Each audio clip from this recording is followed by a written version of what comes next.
Good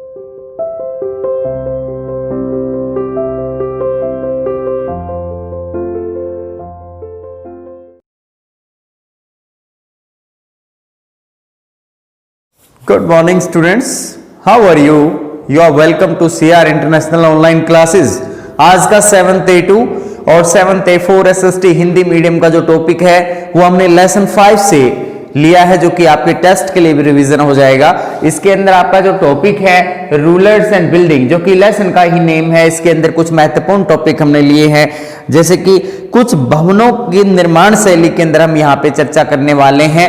यहाँ दिल्ली के अंदर बहुत सी ऐसी इमारतें हैं जिनका निर्माण इस समय के सल्तनत काल के दौरान किया गया। 13वीं सदी के अंदर जो कि सल्तनत काल की नींव रखी गई, उसी समय के दौरान इनका निर्माण कार्य स्टार्ट हुआ। और कहीं ना कहीं कुछ इमारतें तो इसलिए बनाई गई कि ये सल्तनत काल अपना गौरव प्रदर्शन करना चाहते थे, सारे भारत में या सारे भारतीय उपमहाद्वीप में अपनी धाक जमा देना चाहते थे कि मुस्लिम शासक भी बहुत बेहतर तरीके से शासन कर सकते हैं। यहाँ पे सबसे पहला उदाहरण आता है गुलाम वंश के शासक के रूप में, जो कि कुतुबुद्दीन ऐबक के रूप में। कुतुबुद्दीन ऐबक एक गुलाम वंश का एक तरह से गुलाम था, और वह उसने दिल्ली के अंदर अपना शासन जमाया।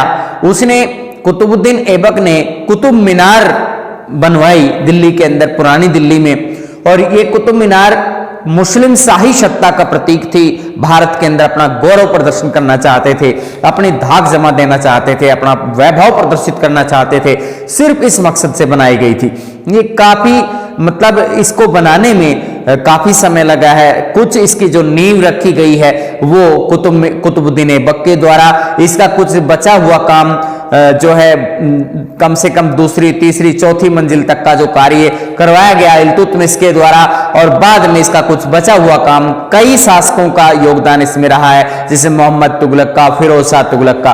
फिरोज शाह तुगलक ने भी इसमें मरम्मत कार्य करवाए हैं, क्योंकि कुछ वर्षों के बाद ही इसके अंदर जो जैसे लिपाई जो है वो उतरने लगती है, या इसके अंदर जो कहीं मेहराब टूटने लगते हैं, तो उसको हमारे देश की जो एक धरोहर है और हमारे देश का जो पुरातात्विक विभाग है वो इस चीज को ध्यान में रखता है, और वो इसको बार बार मरम्मत कराते रहते हैं। दिल्ली के अंदर जैसे बहुत से मकबरे भी बने हुए हैं, जिनमें एक फेमस मकबरा है हुमायूं का मकबरा, ये भी पुरानी दिल्ली में स्थित है। हुमायूं का मकबरा एक तरह से ताजमहल की प्रतिकृति के तौर पे बनवाया गया है, और जो मतलब मकबरा जो है मुस्लिम शासक के देहांत पर उसकी जगह पर उसका जहां पे दफन किया जाता है, उसके शव का दफन जहां पे होता है, उसे मकबरा वहां पर उसके लिए मकबरा बनता है। जैसे कि अकबर महान का जो मकबरा था वो सिकंदराबाद में मतलब उनको दफनाया गया। इसी तरह से ताजमहल के अंदर मुमताज महल और शाहजहां की जो है कब्र है वो वहां पर ताजमहल के अंदर आगरा में स्थित है, और उनका मकबरा ही ताजमहल है। जो ताजमहल है वो एक मकबरा है, यानी उनके शव पर बनाया गया है। बताया जाता है कि इस अद्भुत कलाकृति को बनाने में बहुत से साल लगे, और काफी संख्या में मजदूरों ने इसमें ताजमहल के अंदर काम किया। इसके बाद हम इसकी और अभियांत्रिक शैली पर चर्चा करेंगे, जिसमें इंजीनियरिंग का एक बेहतर नमूना इसको सिद्ध करता है। जैसे कि जो कुतुबुद्दीन ऐबक की बनवाई हुई मीनार जो है वो दिखने में इतनी सुंदर थी, नीचे से उसका जो आधार था वो काफी चौड़ा लेके चले, और फिर धीरे धीरे उसको संकरा करते गए हैं, और उसके अंदर मंजिलें भी छाटी गई हैं, और ऊपर से उसमें मेहराबों का इस्तेमाल किया गया है। वहां ऊपर से खड़े होकर के नजारा भी लिया जा सकता है, लगभग पूरी दिल्ली को देखा जा सकता है। तो ये जो है मतलब कुतुबुद्दीन ऐबक की जो मीनार है वो एक अपने आप में एक अद्भुत कृति होती थी उस समय। कुतुबुद्दीन ऐबक कुतुब मीनार कुतुबुद्दीन ऐबक के द्वारा 1199 में बनवाई गई। ये 12वीं सदी जो है लगभग मतलब इस दौरान जो है कंप्लीट होने को है। इस समय के दौरान 1199 में इस कुतुबुद्दीन ऐबक के द्वारा इसका निर्माण करवाया गया है। विशेषताएं क्या क्या रही? छज्जे के नीचे छोटे छोटे मेहराब होते हैं, जैसे कि कोई भी छज्जा है उसको बाहर निकाल देते हैं, जैसे छज्जा इस तरह का डिजाइन होता है, उसके नीचे एक दीवार इस तरह से सपोर्ट उसको प्रदान करती है, लेकिन उसमें कुछ इस तरह से पत्थर लगे होते हैं और वो दिखने में बहुत ही सुंदर लगते हैं। उनको मेहराब बोला जाता है। छोटे छोटे मेहराबी पत्थर का इस्तेमाल इसमें किया गया है। ज्यामितीय रूपरेखाओं का निर्माण, इसके अंदर जैसे कोई मेहराब को आड़ा, कोई किसी को तिरछा, इस तरीके से यूज किया गया है कि उसमें ज्यामितीय आरेखन बन रहा है और देखने में बहुत ही सुंदर लगता है। इसके अंदर इन मेहराबों के नीचे, जस्ट नीचे, यहां पर इस पर कुछ अभिलेख भी खुदवाए गए हैं जो कि अरबी भाषा में है, क्योंकि अरबी भाषा उस समय हमारे यहाँ की जो प्रशासनिक भाषा हुआ करती थी, अरबी और फारसी के अंदर बहुत ही ज्यादा मतलब अभिलेख लिखवाए गए थे उस समय पर। मीनार का जो बाहरी हिस्सा है घुमावदार है, उसमें मतलब ऐसा नहीं कि बिल्कुल गोल आकार में नहीं है, इसका बाहरी हिस्सा है उसमें डिजाइन्स बने हुए हैं, ऐसे ऐसे डिजाइन्स बने हुए हैं, तो ये घुमावदार है, कोणीय बना हुआ है, इसका जो डिजाइन है वो डिफरेंट है, मतलब इस तरीके से नहीं है कि इसको बिल्कुल सीधे रूप में नहीं है। यहां हम इसको इस तरीके से हम डिजाइन भी दे सकते हैं, जैसे आप इधर आप बना सकते हैं इसके अंदर, जैसे हमने ये मीनार इस तरीके से बनाई, इसके अंदर जैसे ऐसे, तो यहां इसका आकार हमने इस तरीके से बनाया, तो ऊपर से जो डिजाइन दिया गया है वो इस तरीके का डिजाइन दिया गया है इसके अंदर ऐसे, तो इसमें जो मतलब डिजाइन्स है वो डिफरेंट हो जाता है। इसमें इस तरीके से कोणीय आकृति इसकी बनी हुई है, तो देखने में ये अद्भुत लगती है, बहुत सुंदर लगती है। तो इस तरीके से इसका डिजाइन जो है तैयार होता है और आप ये जो दहली के अंदर इसका निर्माण किया गया है और ये अद्भुत कलाकृति का एक नमूना है उस समय के दौरान। यहां मीनार का जो बाहरी हिस्सा है वो घुमावदार और कोणीय होता था। 800 साल पहले ईंटों या पत्थरों से बहुत कम मकान यहां पर बनाए जाते थे। इंडिया के अंदर बहुत कम ऐसे भवनों का निर्माण उस समय होता था, तो इस समय की जो ये मीनार बनाई गई थी इसमें ईंटें यूज की गई थी, पत्थरों का इस्तेमाल किया गया था, तब ये निर्माण कार्य संपन्न हो पाया था। पहली श्रेणी के अंदर दो तरह के मकान उस समय के शासनकाल के दौरान बनवाए गए थे। एक 8वीं से 18वीं सदी का एक लंबी अवधि के दौरान, लगभग 1000 से ज्यादा वर्षों के दौरान, इस सदी के बीच राजाओं ने और उनके अधिकारियों ने दो तरह की इमारतों का निर्माण किया। सबसे पहली श्रेणी जो है उसमें किले, महल और मकबरे बनवाए गए, जो कि किले का हम यूज करते हैं सैनिकों को रखने के लिए, दुर्ग भी हम इसको बोल सकते हैं। बाहर से होने वाले सैनिक हमले के लिए बाहर से होने वाले सैनिक हमले को नियंत्रित करने के लिए, आंतरिक क्षेत्र से विद्रोह को कंट्रोल करने के लिए किले बनवाए गए थे। यहां सैनिकों को एक स्थान से दूसरे स्थान पर पहुंचाना भी आसान था और ये किले को जीत लेना का मतलब था कि सेना को हरा देना। इसमें काफी संख्या में सैनिक यहाँ पे रखते थे, गोला बारूद वगैरह सब चीजें अवेलेबल होती थी, अम्नेशन वगैरह होता था। इसके बाद महल राजाओं के और रानियों के निवास होते थे, वहां वो आराम फरमाते थे, ऐसो आराम से रहते थे। मकबरों के अंदर अगर किसी राजा का देहांत हो जाता है तो उसके मरने के बाद उसके शव का दफन करते थे, वहीं मकबरा बनवाते थे। तो तीनों ही इमारतें हैं जो राजकीय कार्यों के लिए इस्तेमाल होती थी, ऐसो आराम के लिए इस्तेमाल होती थी, अति सुरक्षित होती थी, क्योंकि यहां पर काफी संख्या में सैनिक तैनात रहते थे। सुरक्षित, संरक्षित और आराम विराम की भव्य इमारतें थी, देखने लायक होती थी, जो बाहर से लोग भी इनको देखने के लिए आते थे। दूसरी श्रेणी की इमारतें कैसी होती थी? जिनमें मंदिर बनवाए जाते थे, मस्जिद बनवाए जाते थे, जो क्योंकि हमारे देश के अंदर या तो हिंदू आबादी है या फिर मुस्लिम आबादी ज्यादा है, तो या तो मंदिर बनवाए जाते थे, मस्जिद बनवाते थे, हौज पानी के टैंक बनवाते थे, उसके अंदर पानी दूसरे स्थानों पर भेजने के लिए, और कुओं का प्रबंध करते थे, जैसे सिंचाई वगैरह के पर्पस के लिए। सराय होती थी, जैसे बाहर से कोई भी आगंतुक या कोई मेहमान है रुकना चाहता है तो उसके लिए सराय का प्रबंध करते थे। और बाजार, जिसके अंदर आम जो लोकल वस्तुएं हैं वो बेची जा सके, बाहर से आने वाली चीजें भी खरीदी जा सके, इस तरह से बाजार का निर्माण भी उस समय किया जाता था। इसके अंदर दुकानें छाटी जाती थी, जैसे जैसे जनता के उपयोग की इमारतें बनवाई गई, यानी ये सारी चीजें आम जनता की यूज की थी। और पहले ये तीनों इमारतें जो थी ये राजकीय भवन कहला सकते हैं, सरकार के प्रशासनिक भवन हो सकते हैं। और यहाँ इसके अंदर ये सारे की सारे जो है आम जनता के लिए इस्तेमाल होने वाली इमारतें थी। घरेलू स्थापत्य, व्यापारियों की हवेलियां बनवाई जाने लगी थी उस समय पर, यानी घरेलू डोमेस्टिक पर्पज से उस समय पर व्यापारियों के लिए हवेलियां बनवाई गई थी, जो भी कमर्शियल एक्टिविटीज के लिए व्यापारी किसी दूसरे स्थान पर, क्योंकि उनका घूमना ही बना रहता था, कभी कहीं, लेकिन वो टिक करके एक स्थान पर 18वीं सदी के अंदर एक बेहतर मकान बनाने लगे, जिसे हवेली का नाम दिया गया।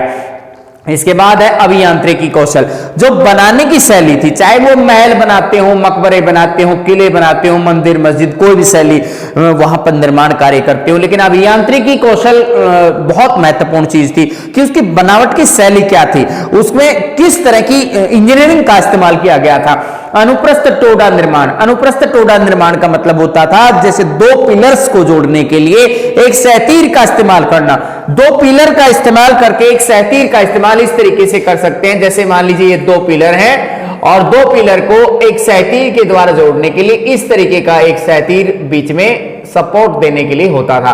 तो ये जो सहतीर है ये काम क्या कर रहा है, इसको हम सहतीर कह सकते हैं, और ये सहतीर जो है लकड़ी का होता था और ये स्तंभ जो हैं ये पत्थर के होते थे, ये स्तंभ हैं। अब आप इसे समझ गए होंगे, ये भी स्तंभ ये भी स्तंभ, तो इससे इन दोनों को जोड़ने के लिए सहतीर का इस्तेमाल करते थे। इसके ऊपर छत डाली जाती थी और वो पत्थर के छोटे छोटे टुकड़े, यानी जो आज के समय में हम जिनको छत के लिए पटाव बोल देते हैं, तो इस पटाव वाले जो पत्थर होते थे उनका इस्तेमाल उस समय पर किया जाने लग गया था। और अभियांत्रिकी कौशल का अनुप्रस्थ टोडा निर्माण जो है बहुत बेहतर नमूना उस समय देखने को मिला। दो ऊर्ध्वाधर खंभों के आर पार एक अनुप्रस्थ सहतीर का इस्तेमाल करके अनुप्रस्थ टोडा निर्माण किया जाता था। इसके अंदर क्या फायदा था कि खुले कक्ष बनाने के लिए जहां पर लोग बैठ करके काफी संख्या में लोग नमाज अदा कर सकें, तो उसके लिए खुले आंगन की जरूरत होती थी जिसके ऊपर मतलब काफी संख्या में लोग बैठ सकें, और ऐसा तभी संभव होता था जब दो दो पिलर को मिला करके बहुत से सहतीरों से बना करके और काफी बड़ी मतलब छत का निर्माण कर देते थे जिसमें लोग बैठ सकें। चापाकार स्वरूप, इसमें एक और डिजाइन होता था चापाकार स्वरूप, इसके अंदर इस तरीके का डिजाइन उसके अंदर होता था, जैसे ये भी हम आपको बना के दिखा सकते हैं कि जो चापाकार स्वरूप किस तरीके का रहता था। भवन निर्माण शैली का ये चापाकार स्वरूप की विशेषता बताई गई है। अधिरचना का भार कभी कभी मेहराबों पर डाल दिया जाता था, ये थोड़ा सा कमजोर पड़ता था, ये ज्यादा मजबूत था, ये थोड़ा सा कमजोर था। चापाकार स्वरूप का मतलब था डिजाइन का आकार ऐसा होना चाहिए, जैसे इस तरीके का आकार, इस तरीके का आकार भवन निर्माण शैली के अंदर यूज करते थे, दरवाजों के ऊपर, खिड़कियों के ऊपर इस तरीके से। और जैसे कि आपको एक दरवाजे की तरह से दिख रहा होगा, इसके अंदर यहीं पे दरवाजे को मेंशन करते थे या खिड़कियां लगवा देते थे, और ये इस तरीके का चापाकार स्वरूप उसमें दिखाई पड़ता था। इसके अंदर जितने भी ईंटें यूज होती थी, यहाँ चारों तरफ जो भी ईंटें यूज होती थी, तो उन ईंटों का भार यहाँ पर एक अधिरचना पर डाल दिया जाता था। अधिरचना का भार फिर मतलब काफी हद तक अधिरचना उस वजन को झेलती थी, और अधिरचना जो है मतलब इसका डेफिनेटली कभी ना कभी नुकसान इन दरवाजों और खिड़कियों को भी पड़ता होगा, और इसलिए ये जो शैली है ये थोड़ा कमजोर पड़ती है, इसको चापाकार स्वरूप कहा जाता है। अधिरचना का भार कभी कभी मेहराबों पर डाल देते थे। मेहराब जो है एक छज्जे के आकार में निकला हुआ जो पत्थर होता है, उसको सपोर्ट देने के लिए मेहराबी पत्थर का इस्तेमाल होता है, वो दिखने में बहुत सुंदर होता है, और इस तरह की जो शैली है आज के समय में भी कहीं कहीं देखने को मिल जाती है। इस प्रकार जो आपका ये टॉपिक है वो कंप्लीट हो रहा है। अब एक बार इसका आप रिवीजन देख सकते हैं। इसके अंदर कुतुब मीनार जो है, कुतुबुद्दीन ऐबक जो कि गुलाम वंश का एक प्रसिद्ध शासक था, दिल्ली के अंदर उसने शासन किया। 1199 में उसने कुतुब मीनार बनवाई। उसकी विशेषताएं हैं, छज्जे के नीचे छोटे मेहराबी पत्थर लगे हुए हैं जो दिखने में बहुत सुंदर हैं। ज्यामितीय रूपरेखाओं का निर्माण ये छोटे छोटे मेहराबी पत्थर आपस में मिलने के द्वारा बना रहे हैं। मीनार का बाहरी हिस्सा घुमावदार है, डिजाइन में बना हुआ है और कोणीय है, यानी इसको गोल आकार की नहीं है, ये कोणीय बनी हुई है। 800 साल पहले ईंटों से कोई भी बनी हुई मस्जिद रेयर ही होती थी, उनमें से ये एक कुतुब मीनार थी जो ईंटों से बनी हुई थी। पहली श्रेणी के अंदर यहाँ पे दो तरह के मकान बनाए जाते थे 8वीं से 18वीं सदी के दौरान। राजाओं और उनके अधिकारियों के द्वारा दो तरह की इमारतें बनाई जाती थी। पहले तरह की इमारतें किले, महल और मकबरे जो कि प्रशासनिक लिहाज से बहुत ज्यादा महत्वपूर्ण थे। किले के अंदर सैनिक रखते थे, महल के अंदर राजा अपने पूरे रनिवास के साथ में, अपनी रानियों के साथ में और अपने दरबारियों के साथ रहता था। वहां से शासन प्रशासन का मेन एक तरह से हम राजधानी का केंद्र बिंदु उसके हम कह सकते हैं, वहां बैठ करके वो डिसीजन लेता था और महल के अंदर आराम फरमाता था। मकबरे जहां पर राजाओं का देहांत हो जाता था उनके शव को दफन करते थे, उस जगह पर मकबरे बनाए जाते थे। जैसे कि दिल्ली के अंदर हुमायूं का मकबरा हुमायूं की मौत के बाद और हुमायूं के शव के दफन के बाद वहां पर बनाया गया।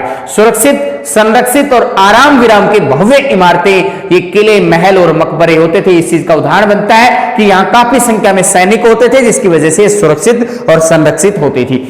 इसके बाद दूसरी श्रेणी की इमारतें होती थी जो कि आम जनता के लिए यूजेबल बहुत ज्यादा थी, आम जनता उनको इस्तेमाल में ज्यादा लेती थी, क्योंकि दो तरह की हमारे देश के अंदर दो तरह के समुदाय देखने को ज्यादा मिलते हैं इसके अंदर, जैसे हिंदू समुदाय और मुस्लिम समुदाय। हिंदू समुदाय के लिए मंदिर बनाए गए, मुस्लिमों के लिए मस्जिद बनाए गए, पीने के पानी के लिए हौज बनाए गए, कुएं सिंचाई के लिए बनाए गए, सराय बाहर के आने वाले मेहमानों के लिए बनाए गए और बाजार लोगों के लिए वस्तुएं खरीदने के लिए बनाए गए, जिससे आयात और निर्यात या फिर व्यापारियों का बड़ा मुनाफा इस दौरान देखने को मिला। घरेलू स्थापत्य देखने को उस समय पर ज्यादातर लोग कच्चे मकानों में रहते थे, लेकिन जो घरेलू स्थापत्य का पहला नमूना जो है 18वीं सदी के दौरान व्यापारियों की हवेलियों के रूप में सामने आया। व्यापारियों ने सबसे पहले हवेलियां बनवाई। अभियांत्रिकी कौशल, इनका इंजीनियरिंग का नमूना मकान निर्माण में था कैसा, वो दो तरीके से मकान बनाते थे। एक था अनुप्रस्थ टोडा निर्माण, जिसके अंदर दो ऊर्ध्वाधर खंभों के आर पार एक अनुप्रस्थ सहतीर बनाया जाता था। दो खंभे के ऊपर एक सहतीर, लकड़ी का सहतीर लगा करके उसके ऊपर छत डालते थे ताकि वो सपोर्ट देता था उसे, और इस तरह की छत ज्यादा मजबूत साबित होती थी और इसके अंदर ज्यादा संख्या में लोग आंगन में बैठ करके नमाज अदा कर सकते थे। चापाकार स्वरूप, ये दूसरा स्वरूप था, दिखने में ज्यादा सुंदर था लेकिन उतना अधिक टिकाऊ नहीं था। इसमें अधिरचना का भार कभी कभी मेहराबों पर डालते थे, यानी मेहराबी पत्थर दिखने में तो सुंदर है लेकिन वो इतना ज्यादा बहुत ज्यादा मजबूत नहीं होता था। इस प्रकार ये आपका जो टॉपिक है ये लेसन नंबर 5 से बिलोंग करता है। जो आपका टेस्ट हुआ 19 को जो टेस्ट है उसके अंदर ये सिलेबस जो है इसी के अंदर इस लेसन से आने की जो पूरे मतलब आपके सिलेबस में डला हुआ है, इसलिए आपको ये रिवाइज करना है। ये आपका 7th A2 और 7th A4 के लिए SST हिंदी मीडियम का जो टॉपिक है। Thank you.